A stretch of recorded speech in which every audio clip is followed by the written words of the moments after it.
मुमताज जी बहुत Islamic scholar हैं, लेकिन हाँ। आज कहीं ना कहीं कंफ्यूज है। हाँ। जैसे अभी इन्होंने बोला कि जी सब्जी के रेट बढ़ जाएंगे अगर हम वो नहीं करेंगे तो, यानी कि मतलब आप समाज पे आप कृपा कर रहे हैं, जीव हत्या करके सब्जी के रेट मांग। अरे भाई सब्जी खाओ ना, कौन रोकता है? साग सब्जी खाओ, आप उसकी चिंता क्यों करते हो? आप ये पहले तर्क दे दो कि आप क्या सब्जी के भाव महंगे न हो इसलिए काटते हो कि कुर्बानी देते हो। तो मैं आपको बताऊं मुमताज जी, नैतिक रूप से भी ठीक नहीं है, संवैधानिक रूप से भी। सुन लीजिए, अरे सुन लीजिए ना, सुनिए मुमताज जी, बीच में नहीं बोल रहा था, अब सुनिए, बीच में नहीं बोल रहा था।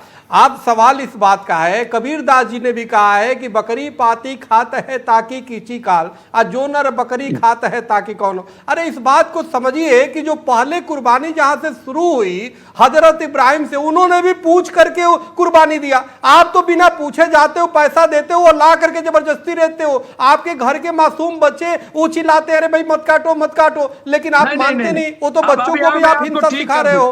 तो यह बिल्कुल गलत है। अरे आप तो सुनिए दुम्बा, अब सुनिए मेरी एक बार 30 सेकंड दे दीजिए रिजवी साहब, उनको फिर मैं आपके पास ही आ रहा हूँ। 30 सेकंड और चक्रपाणी जी प्लीज, 30 सेकंड बाद आ रहा हूँ रिजवी साहब आपके पास। चक्रपाणी जी प्लीज सुनूंगा, मैं आपकी बातें सुनूंगा। अगर आप इतने कुर्बानी देना चाहते तो भाई जो सबसे प्रिय वो चीज दो ना, आप वो चीज दो और उससे इजाजत लेके दो। आप दुम्बा को देना, दुम्बों को भी क्यों दोगे? सवाल इस बात का है कि आप इस बात को समझो, बात को कि आप गरीबों में आप पैसे बांटो, गरीबों को अनाज दो। आप जबरदस्ती आप बकरे काट करके भागे, एक तो हिंसा फैला रहे हो। अब मान लो हम नहीं खाते, कोई आपके पड़ोसी नहीं खाता, वैष्णव है, उधर से खून की नदियां बहेगी, उधर से खून को नाली में बहवाओगे, तो आखिर कहीं ना कहीं एक नकारात्मकता होता है। आपके इस जीव हत्या की वजह से कोरोना जैसी बीमारी फैलते हैं, इस जीव हत्या की वजह से भूकंप आता है, इसी जीव हत्या की वजह से जब उत्तरायण कराहता है तो उसे अनेक प्रकार के प्राकृतिक आपदाएं आती। क्यों नहीं समझ रहे? तो इस मूल में आप